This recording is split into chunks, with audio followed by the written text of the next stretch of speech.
오늘 본문에 나타나고 있는 두아디라 교회, 두아디라라고 하는 시는 소아시아에 있는 상업 도시고 그리고 군사적인 요충지로 알려져 있습니다. 또 이 도시는 제조업이 상당히 많이 발달했는데 여기에서 만들어진 가죽이나 도자기나 식물 그리고 금속 세공품들은 로마 제국의 전역으로 팔려나갔죠. 사도행전 16장에 보면 자주색 옷감 장사 루디아라고 하는 사람이 나오는데 혹시 아세요? 혹시 아세요? 네. 반응 좀 해주세요. 다 아시잖아요.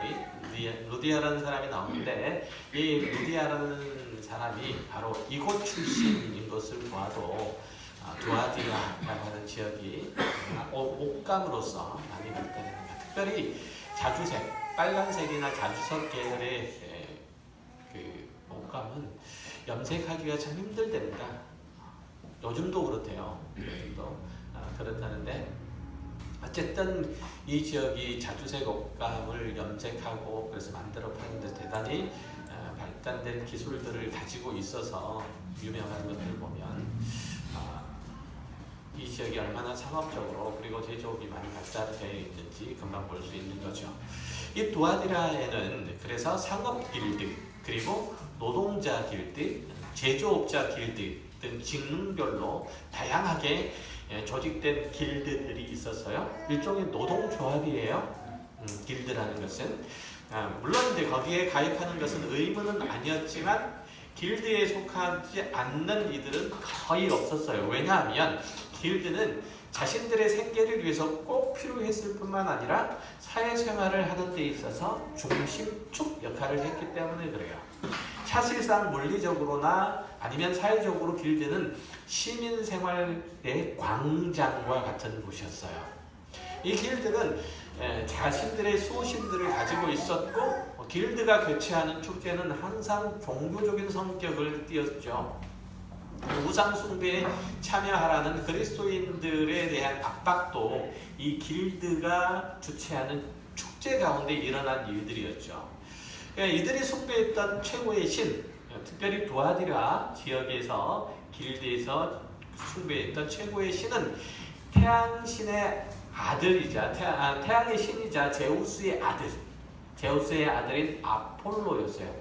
아시죠? 아폴로로 들어보셨을까요? 본문 18절에 보면 그 눈이 불꽃 같고 그 발이 빛난 주석과 같은 하나님의 아들이 이르시되라고 예수님을 소개한 것도 바로 신들의 왕인 제우스의 아들 태양의 신 아폴로를 섬기는 두아디라 사람들의 종교적인 의식 이것들과 무관하지 않았다는 거죠. 다시 말해서 그들이 섬겨야 되는 하나님의 아들은 아폴로가 아니라 예수 그리스도고 그가 세상을 심판하시는 주권자가 되심을 지금 상기시키는 대목인 거예요. 주님에 대한 이런 소개는 또 다니엘서 10장 6절에 나타나 있는 인자 같은 이에 대한 묘사에서도 나온 것이기도 해요. 그러니까 이 두아디라 교회에 보내는 편지에서 주님께서 당신에 대해서 묘사하고 있는 대목은 어디서 따왔다고요?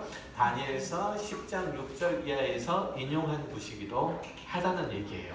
여기 보면 또 그의 몸은 항옥 같고 그의 얼굴은 번갯빛 같고 그의 눈은 횃불 같고 그의 팔과 발은 빛난 놋 같고 그의 말소리는 무리의 소리와 같더라.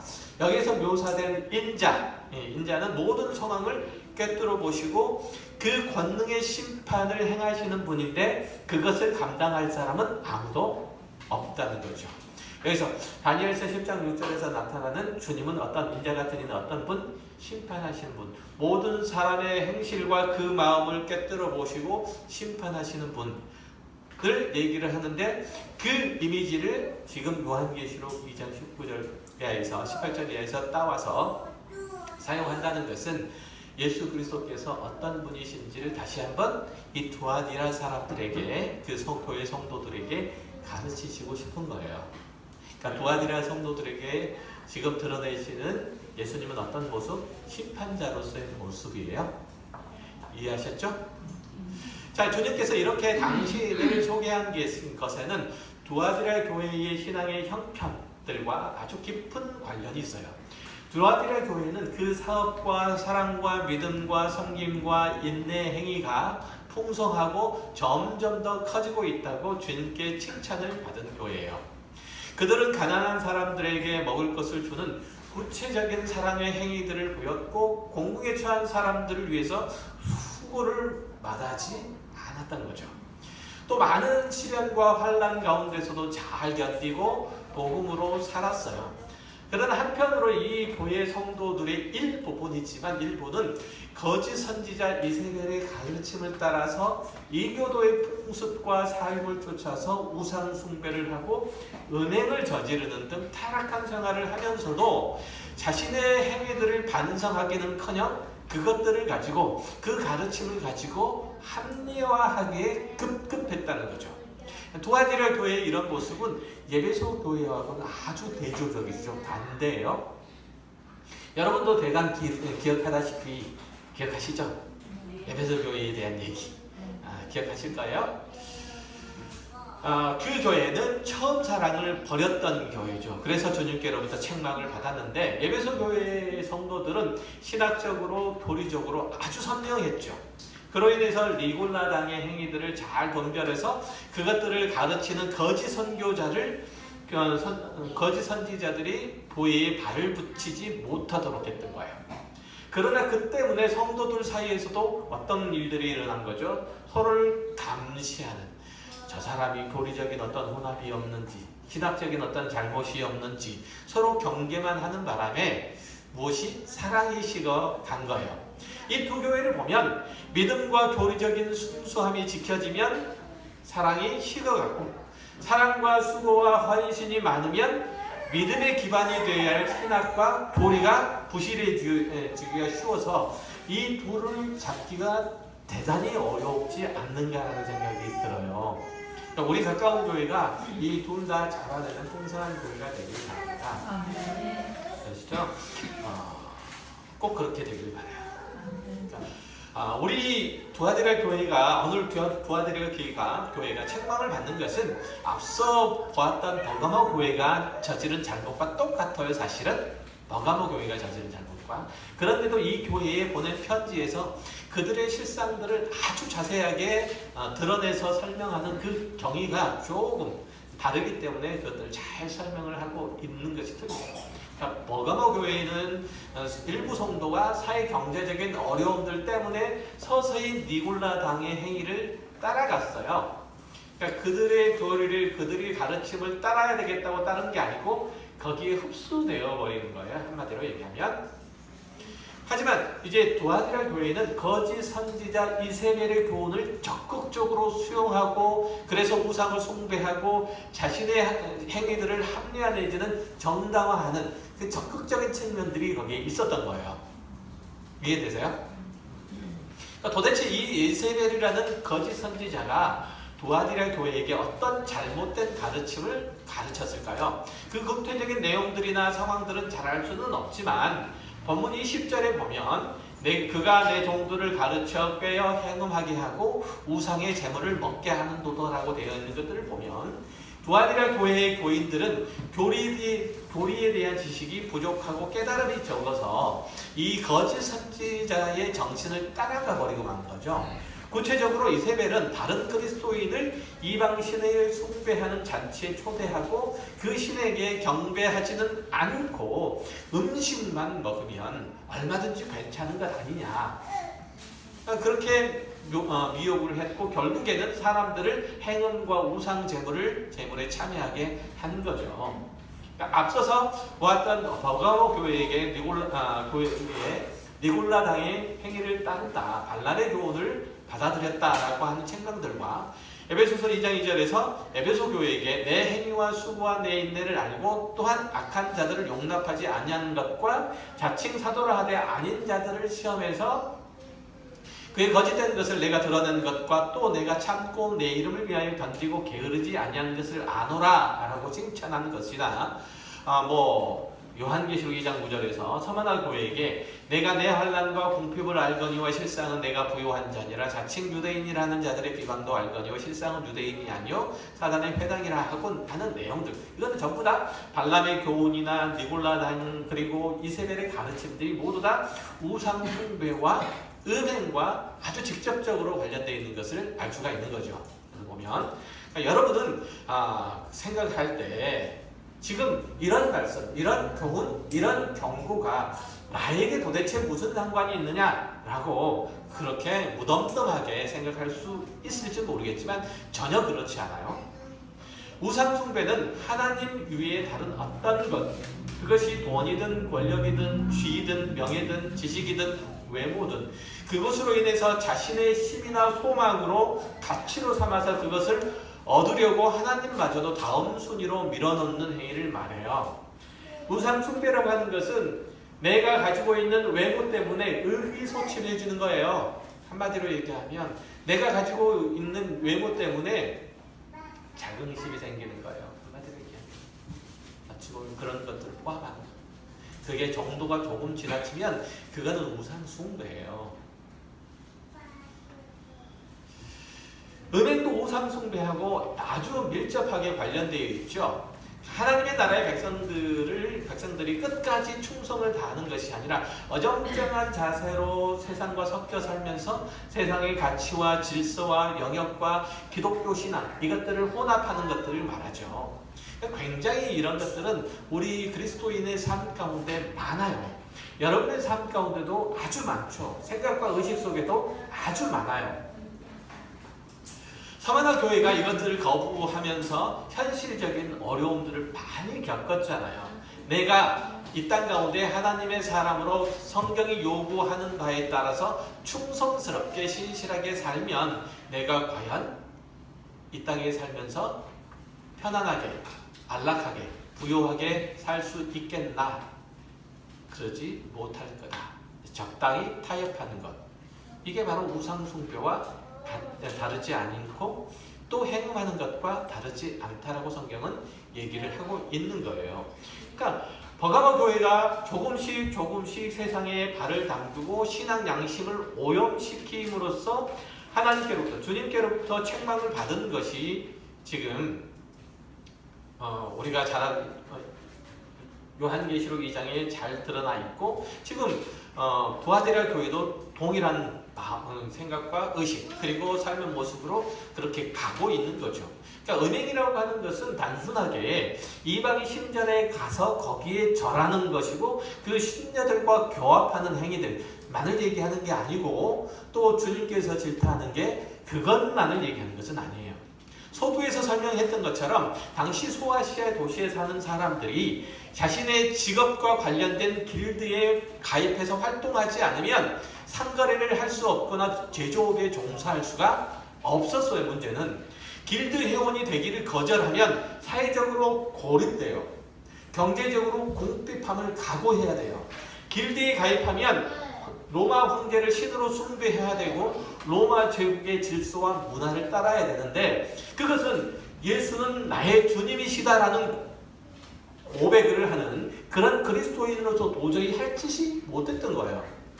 그렇다고 해서 길드에 가입하기를 거절하면 환난, 시련, 궁핍 이것은 각오해야만 했던 거죠.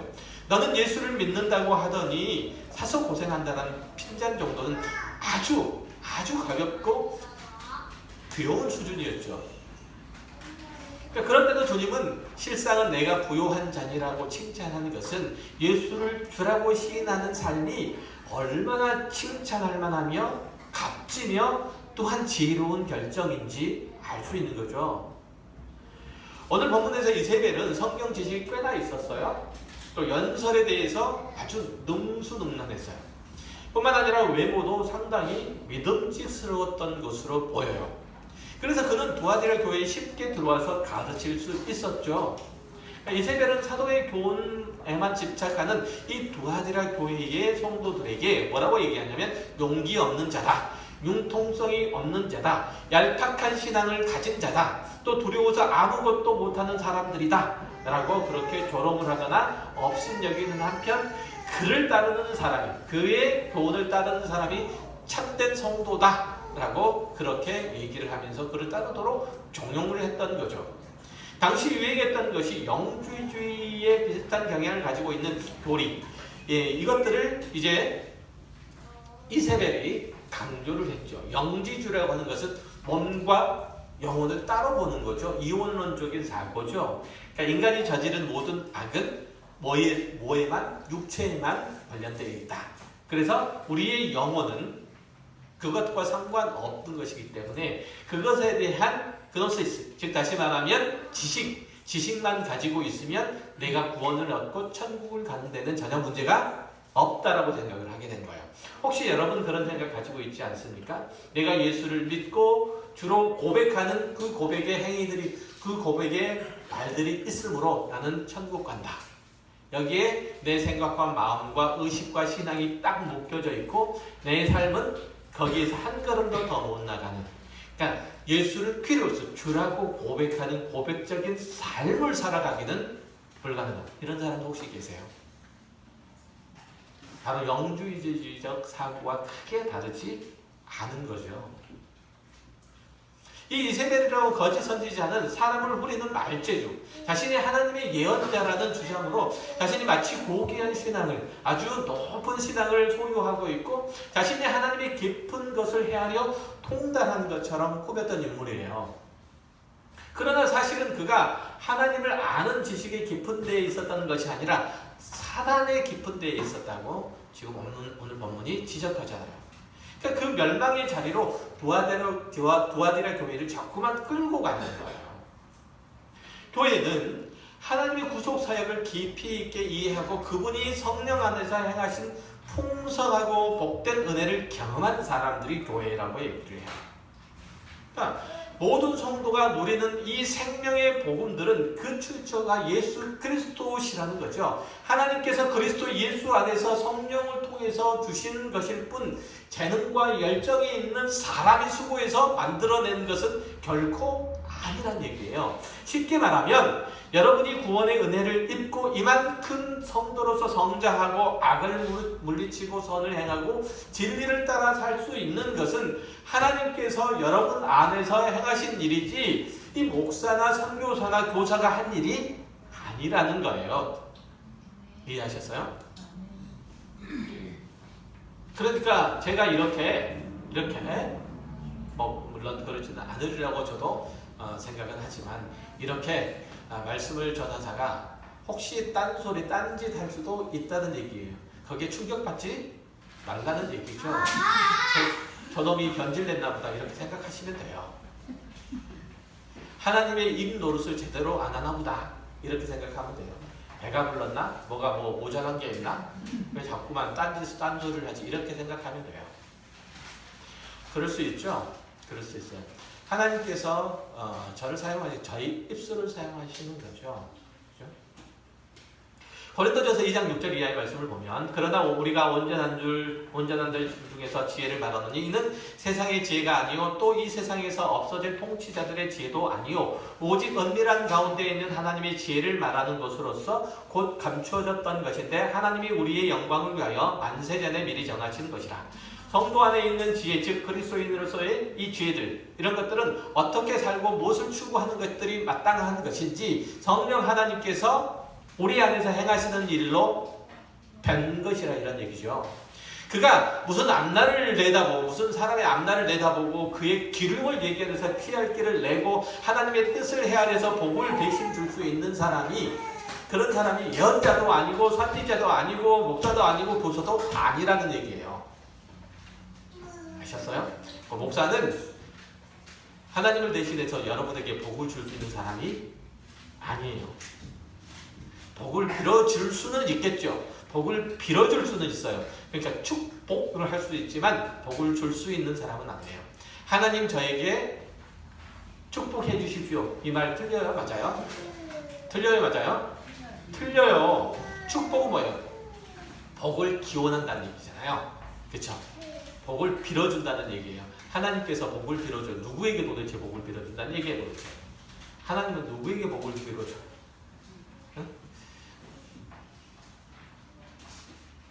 이해되시죠? 네. 그런 두아디라 교회는 그런 속임수에 넘어가고 만 거예요. 이세벨의 신비한 가르침, 그럴듯한 어떤 종교의식적인 행위, 카리스마 넘치는 지도력, 이런 것들로 밀어붙이니까 두아디라 교회는 그를 신뢰했고 세속 정신들과 타협해버리고 만 거죠. 교회가 그의 가르침을 분별하고 확인했어야 되는데 다짜고짜 사탄의 깊은 가운데 빠져버린 거예요.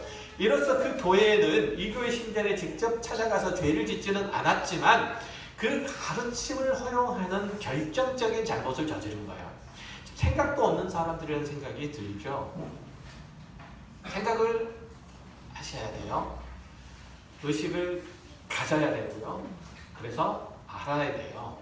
그거는 저에게만 의무로 주어지는 게 아니고 여러분들 일주일에 한 번씩 와서 설교만 들으면 되는 게 아니에요. 아니에요. 여러분의 신앙의 책임은 누구에게 있다? 여러분 자신에게 있어요. 꼭 기억하셔야 돼요. 제 책임 아니에요. 저는 2차 주범. 여러분 첫 번째 주범이에요. 자, 교회는 그리스도의 터 위에 세워져 있어요. 그것이 세워지고 유지해 가는 데 있어서 그리스도와 사도들만의 가르침으로 충분하죠. 즉 다시 말하면 성경의 가르침만으로 충분해요. 거기에 무엇을 더하든지 뺀다면 그건 심각한 결과를 초래하게 되는 거죠.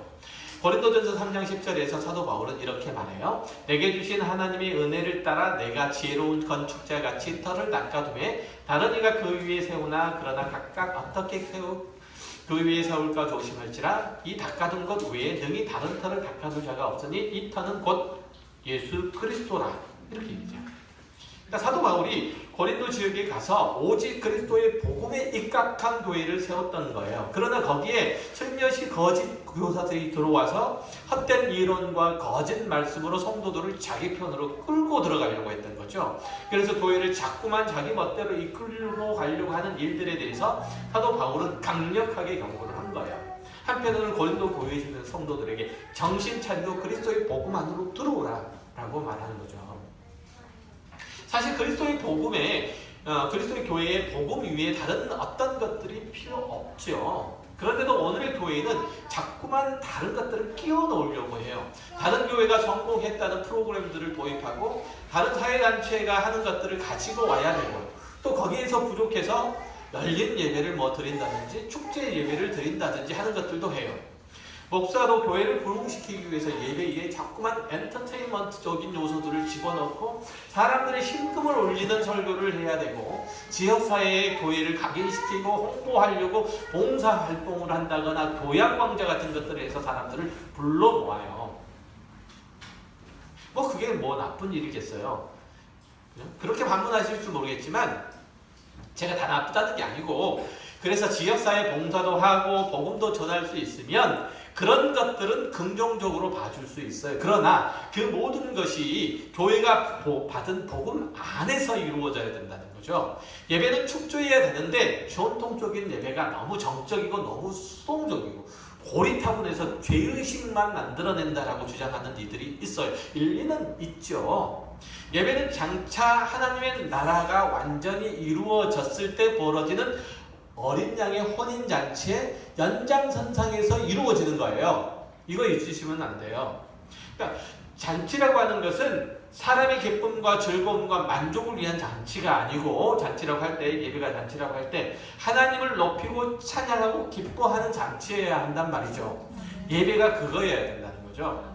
우리는 언제부턴가 예배를 통해서 내가 기쁘고 내가 위로받고 내가 회복되어야 된다고 그렇게 생각하기 시작했어요. 하나님보다 먼저 내가 그렇게 돼야 된다는 거죠. 그래서 예배 시간에 나를 즐겁게 해줄 만한 멋진 밴드도 있어야 되고 그리고 감동적인 드라마 그리고 심금을 울리는 설교도 있어야 되고 예배를 화려하게 장식해주는 멀티미디어도 있어야 된다고 생각을 하는 거죠. 물론 이런 것들 다 버리자는 거 아니에요. 다만 이 모든 것들이 우리로 하여금 하나님께 집중하도록 해야 되고 하나님의 뜻을 헤아리도록 도와줘야 되고 하나님께 통회하는 마음으로 설 수 있도록 만들어줘야 되는 거예요. 이게 전부 다.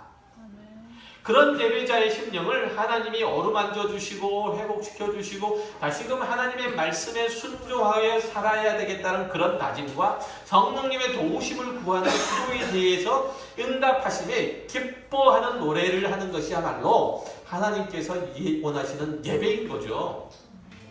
그러니까 이 예배를 통해서 무엇이 드러나야 돼요? 하나님의 영광이 드러나야 되는 거예요. 우리를 구원하시고 회복케 하시고 온전케 하시되 당신의 거룩하시고 은혜로우신 성품을 따라 새롭게 하시는 하나님의 은혜 말이죠.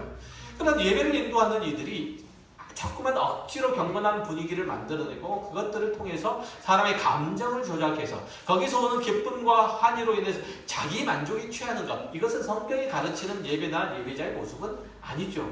예배 인도자가 예배의 부름을 할 때 웅장한 파이프 오르간 소리가 함께 연주돼서 그 소리에 압도되면 가슴이 절렁철렁 내려앉죠. 그 외형들을 보면, 그래서 큰 교회, 대형 교회들 보면 일단 뭐부터 크냐면 천장부터 높아요. 다른 것들도 뭐 다른 이유 때문이긴 하지만 천장이 높으면 문이 크면 사람이 압도되죠. 거기에 그 분위기에 압도돼요. 그래서 법정에 들어가면 법정이 조그맣더라도 문은 엄청 커요. 문 높이가 커요. 천장 끝에까지예요. 법정 안 가보셨어요? 분들만 계셔가지고. 그렇죠. 성당에 가면 그래. 성당문 엄청 커요. 그렇죠. 천정도 엄청 높아요. 압도되거든요. 그래서 이제 은혜 받았다고 생각을 하게 되는 거죠. 뭐 꼭 그렇지 않다 하더라도 수천 명이 한 목소리로 찬송해 보세요. 그 찬송 소리를 들어보세요. 압도되는지 안 들었는지. 압도돼요. 진짜 압도돼요. 수천 명이 한 목소리로 한 찬송을 부르는 걸 들어보세요. 압도되나 안 되나. 그런 사실만으로 은혜를 받았다고 착각하죠. 그러나 하나님께서 기뻐하시는 예배는 상한 심령이라고 그렇게 얘기해요. 상한 심령. 교회에서 여러 봉사활동들을 할 수 있죠. 지역사를 위한 교환광장을 열어가지고 그들에게 유익이 될 만한 일들 하는 거 좋아요. 하지만 그것이 모두 자기 안에 있는 예수 그리스도를 나타내는 것이어야 한다는 거예요. 자기에게 역사하시고 계시하시는 하나님을 경험하고 배우고 알게 된 그것을 근거로 이웃하는 이들에게 섬김과 나눔을 하는 거예요. 자기 의로움을 드러내고 자기 만족을 채우기 위한. 그래서 나중에 무슨 일이 생겼을 때 고개 빳빳하게 세우고 하나님 어떻게 저에게 이러실 수 있어요? 제가 하나님께 어떻게 했는데 이렇게 따져 묻고자 하는 구실을 만들고자 그런 것들을 해서는 결코 안 된다는 거죠. 다시 에베소 교회의 예를 들어보면 교회가 꾸중을 들을 수밖에 없었던 이유가 뭐예요? 그들이 니골라 당의 행위를 단호하게 배격하고 교리의 순결함은 지켜냈다는 거죠. 그러나 그게 다 한 거예요. 그게 다. 로마 당국에 박혀 니골라 당의 회방에서 자기 신앙의 근거, 이걸 충실하게 기초를 지켜냈지만 그렇게 믿는다가 하나님의 의로우심과 선하심과 자비하심을 배우고 순종하는 결과를 이끌어내지는 못했기 때문에 야단을 맞았던 거예요. 그러니까 머릿속에는 가득 차 있어요. 그러나 삶에는 아무것도 없는 거예요. 그러니까 나는 다른 신은 필요 없어. 다른 신에게 제사를 참여할 이유도 없고 하나님 한 분으로 충분해. 이렇게 신앙의 고백을 했으면 하나님이 주신 것으로 그의 삶과 신앙과 영혼이 채워져야 되잖아요. 자신이 이 세상 나라에 속하지 않았다고 말하려면 반대로 하나님의 나라의 통치를 받고 있음이 자신의 삶 속에서 나타나야 되는 거예요. 우리 어렸을 때도 시내 나가면 약장수들이 있었죠. 공터 같은데 사람을 모아놓고 원숭이 제주도 부리고 마술도 하고 뱀도 가지고 놀고 사람들이 했던 그 사람들이 했던 마술 중에서 어떤 것들이 기억에 남냐면 신문지 같은 거 이런 거 찢어요. 그리고 깡통에 넣고 막 이래 가지고 불을 붙인 다음에 작은 깡통 하나 가지고 와서 거기를 깡통을 쫙 비어있다 보여준 다음에 두 깡통을 포개 가지고 이 불을 덮어요. 그리고 거기서 비둘기도 꺼내고 100원짜리 지폐 같은 것들도 못 보셨어요? 저는 많이 봤는데 100원짜리 지폐 같은 것도 막 꺼내고 막 그래요. 그 다음에 뭐 하냐면 준비해둔 약을 팔아요. 약을 팔죠. 이게 이제 자기 본 목적이죠. 그러니까 이 약으로 말할 것 같으면 한참 이제 떠들면서 군중 사이를 돌아다니죠. 마술이라고 하는 것 자체가 모를 때는 신기하지만 다 알고 보면 참 시시하고 허무하죠. 진짜로 깡통에서 돈을 만들어낸 재주가 있으면 왜 와서 약을 팔아요? 돈 만들고 있지. 그러니까 집에서 돈이나 만들면 되잖아요. 마술은 다 그렇게 눈속임이고 거짓말이잖아요. 그런데 사람들이 그걸 신기하다고 쳐다보는 거예요. 마찬가지로 우리가 믿는 기독교에도 초월이라는 게 있어요. 죽을 병에 걸리는 사람이 예수를 믿고 낫기도 하고 사업에서 다 망해다가 쓰러진 사람이 교회 와서 기도했더니 기적적으로 생還하기도 해요. 그러나 그런 초월적인 일들을 경험한 이들이 하나님의 거룩과 생명과 영원함으로 새로워지지 않으면, 그것들을 연미어받아서 그것들로 채워지지 않으면 아무짝에도 소용이 없는 거예요. 단지 병만 낫고 부자만 되고 그래서 사람들의 시선을 끄는 것들은 신비하다고 말할 수는 있지만 진정으로 가치가 있고 생명이 있다고 보기는 어렵지요. 우리는 생명을 얻기 위해 오는 거지 신비한 것을 체험하기 위해서 교회에 오는 것은 아니잖아요. 그렇죠? 뭘 얻기 위해서? 생명을 얻기 위해서 오는 거예요. 신비를 경험하기 위해서 오는 게 아니고. 기적적으로 눈을 뜬 사람도 다시 눈을 감을 거잖아요. 그렇죠? 눈만 자고 와서 눈을 떠도 다시 눈 감을 거예요. 죽을 병에 걸렸다가 나은 사람도 결국 죽을 거예요. 하나님의 은혜로 사업에 성공한 사람도 그가 벌어놓은 돈들을 가지고 하나님 앞에 가지 못하잖아요. 빈손으로 갈 거잖아요. 그가 하나님의 사람으로 온전해지고 정결해지고 넉넉해졌는가? 그가 살아간 자치 맨 앞에 피 묻은 그리스도의 십자가가 있는가? 이런 것들만 문제예요. 그가 하나님의 사람으로 온전해져 가는가? 새 사람을 입은 거룩한 사람이 되어 가는가? 이것만 문제잖아요.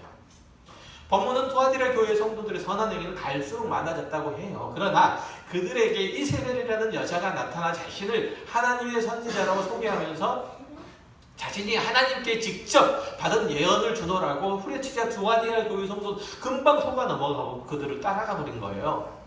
평상시에 기도를 많이 하고 응답을 따라서 사는 생활들을 강조하는 목사가 성도에게 내가 지난주에 새벽 기도를 하니까 하나님께서 어느 지역에 땅을 사서 예배당을 지어서 이사를 하랍니다.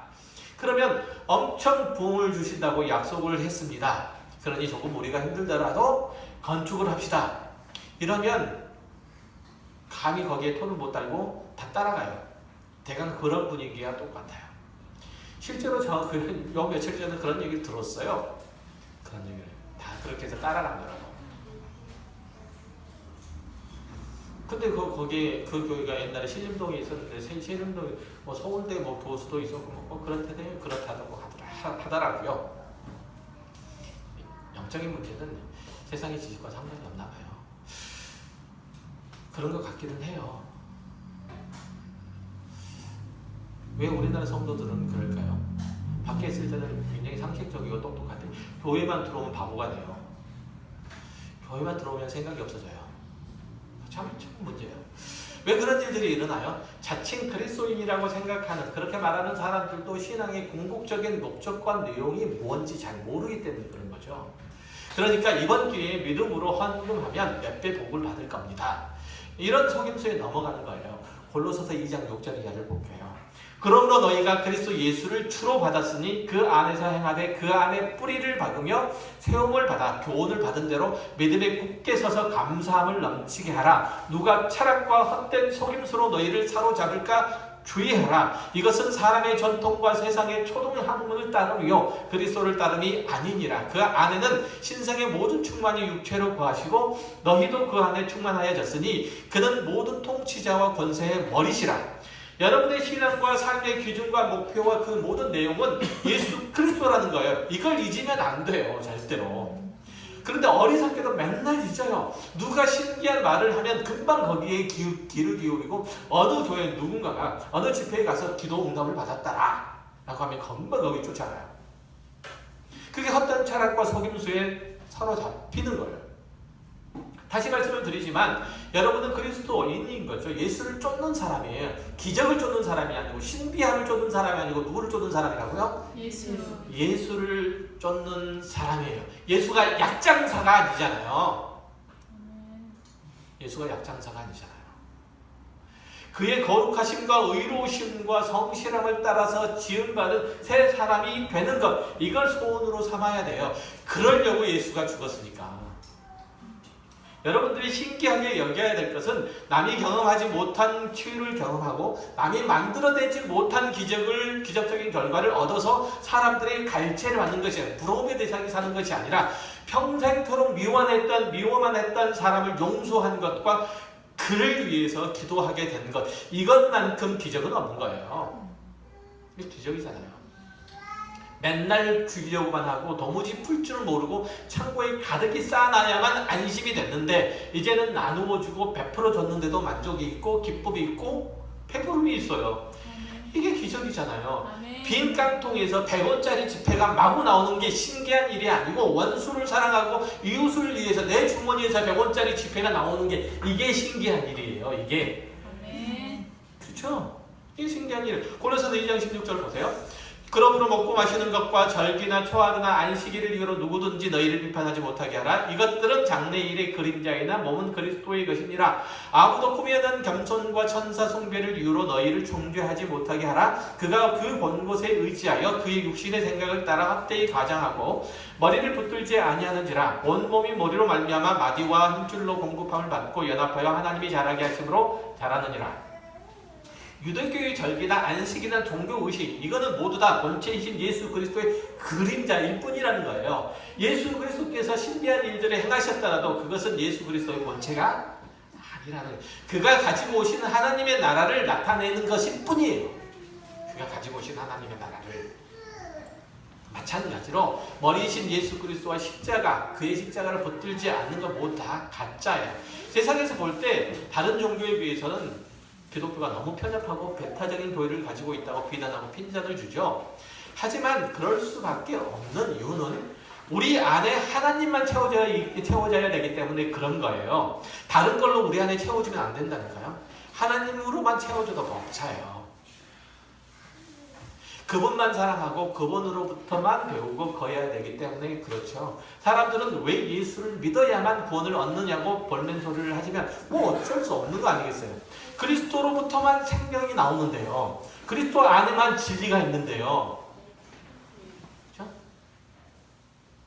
그러니까 제가 초등학교 다니던 시절에 학교 운동장, 뭐 요즘도 있을지 모르겠지만 학교 운동장 구석에 가면 수도꼭지가 여러 개 있죠. 개중에는 수돗물이 나오는 것도 있고 안 나오는 것도 있어요.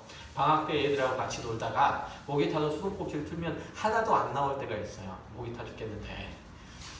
그런데 어느 그 수도꼭지들 같은 경우는 쪽쪽 빨면 물이 나올 때도 있어요.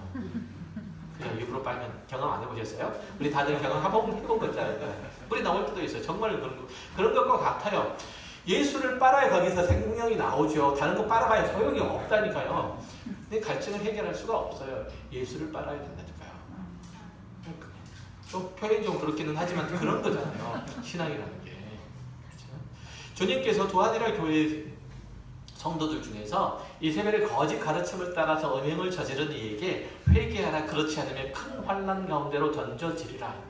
이게 환난인 거죠. 열심히 빨아대는데 거기에 생명이 없는 게 환난이잖아요. 아무리 다른 데 가보세요. 거기에 생명이 있는지 진리가 있는지 거룩이 있는지 영광이 있는지 구원이 있는지 없으니까 환난이죠. 예수 그리스도에게만 진리와 생명이 있어요. 그리스도 안에만 모든 신성의 충만함이 있는 거예요. 신성의 모든 충만함이 거기에만 있는 거예요. 하나님께로부터 나온 것이 아닌 다른 것들을 섞거나 변질시키면 안 돼요. 섞으면 안 돼요. 왜요? 나쁜 거니까? 섞지 않아도 그것만으로 충분하다니까요. 다른 걸 섞어가지고 더 할 필요가 없다니까요. 더 할 필요가 없어요. 다른 걸 섞지 마세요. 더 할 필요가 없어요. 그것만으로 우리 모자라요. 우리가 가지고 있는 통 모자라요. 그걸 뭐라고 얘기하냐면 은행이라고 얘기하잖아요. 은행이란 남편이 아닌 남자, 아내가 아닌 여자와 잠자리를 하는 거잖아요. 기독교 신앙에 다른 것들을 섬기면 하나님을 섬기는 게 아니래요. 그것은 다른 종교, 이교나 마찬가지예요. 그렇죠? 남자가 아내가 아닌 다른 여자와 잠자리를 함께하는 게 부부 생활이 아니에요. 아니에요. 부부 생활이 아니에요. 부부 생활의 일부가 아니고 그것도 부부 생활이라고 가정 생활이라고 얘기를 해줄 수 있어요? 없잖아요. 그거는 가정 생활이 아니잖아요. 그건 불륜이라고 하는 거잖아요.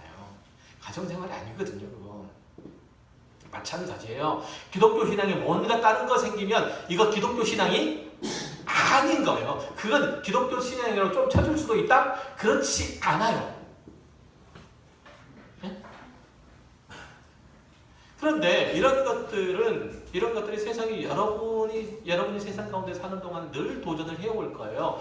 복음의 진리 위에 자신의 선행이나 헌신이나 그리스도인의 구원을 도울 수 있다고 그런 것들이 도울 수 있다고 늘 말할 거예요. 십자가를 지는 것 외에 다른 어떤 예수를 따르는 길들이 많을 거라고 말할 거예요. 십자가를 지는 것 말고도 여러 가지 모양으로 하나님께 영광이 될 수 있다고 얘기를 할 거예요. 그렇지 않다니까. 우리가 하나님께 영광을 돌리는 일은 뭐밖에 없다? 십자가를 지는 일밖에 없어요. 우리가 예수를 따르는 일들은 뭐밖에 없어요? 십자가를 지는 것밖에 없어요. 아무든지 나를 따르려거든 자기를 부인하고 자기 십자가를 지고 이거밖에 없잖아요. 이거밖에. 성경이 가르치는 바가 그래요. 그 외에 다른 것도 아무것도 없는 거예요. 심지어는 꼭 예수를 믿어야 천국 간다고 주장하는 것들은 독선적이고 폭력적이라고도 얘기를 할 거예요. 그리스도인의 거룩한 삶보다는 세속적인 삶과 적당히 타협하도록 요구를 할 거고 그렇지 않으면 세상살이에서 손해를 보거나 도태될 수밖에 없다고 얘기를 할 거예요. 이웃을 위해서 사는 것보다는 너 자신을 위해서 먼저 사는 게 맞다고 그렇게 얘기를 할 거예요. 네 자신을 위해서 살라고. 그럴 거잖아요. 심지어는 예수를 믿는다는 사람들이 교회 생활을 하고 있다는 사람들이 그렇게 덤벼들 거예요. 이 시대의 거짓 선지자 이세벨은 특별한 존재가 아니고 그리스도인으로서 거룩과 의로움을 따라 살려고 훈련하고 정진하는데 방해되는 모든 거예요. 자, 우리 결론으로 베드로전서 4장 1절 이하의 말씀을 읽고 마칠게요. 자, 우리 다 같이 함께 읽어요. 좀 길어요. 네, 4장 1절. 그리스도께서 이미 육체의 고난으로 받으셨으니 너희도 같은 마음으로 갑옷을 입으라.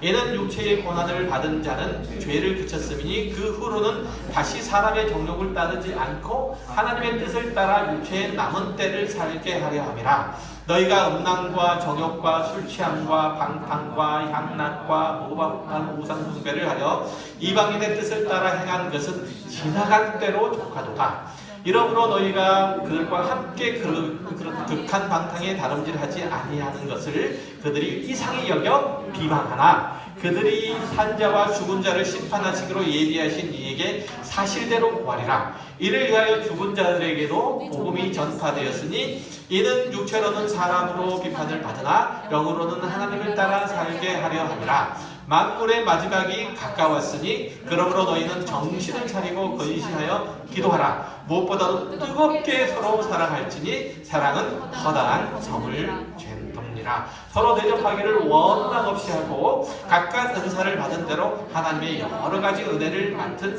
선한 청지기 같이 서로 봉사하라. 이 말씀을 따라서 그리스도인으로서 마땅히 경주해야 될 믿음의 경주를 잘 하시고 또 그리스도께서 주신 교훈에 순종해서 그분의 통치에 충성스럽게 동참하는 저와 여러분이 되시기를 주의 이름으로 축원합니다. 기도하겠습니다.